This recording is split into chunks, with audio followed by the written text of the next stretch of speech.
এই জামাত যে নেতা, তার আসল কথাটা শুনে খুব ভালোই লাগছে। সুন্দর একটা বক্তব্য দিয়েছে। যদি একবার আইতেই পারে ক্ষমতায়, আশা করি মনে এই কাজ হইতে পারে।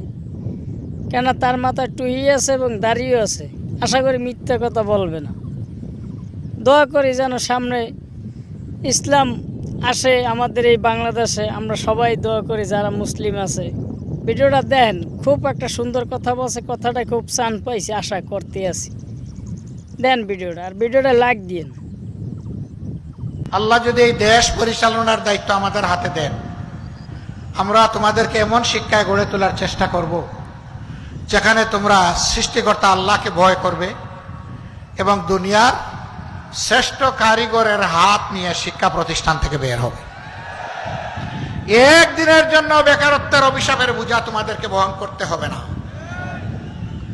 শিক্ষার সার্টিফিকেট আসবে হাতে, সেই সাথে কাজেরও অফার লেটার আসবে তোমার হাতে। এরকম একটা দেশ করতে চায়। মা বোনদেরকে বলতে চায়, সমাজের উন্নয়নে সব জায়গায় ইনশাআল্লাহ গর্বের সাথে আপনারাও ভূমিকা রাখবেন। সাথে যে দুইটা জিনিস এখন পান না, সেই দুইটা জিনিসও পাবেন।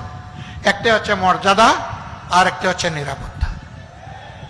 এই মর্যাদা এবং নিরাপত্তার সাথে আপনারা দেশের উন্নয়নে অবদান রাখবেন ইনশাআল্লাহ।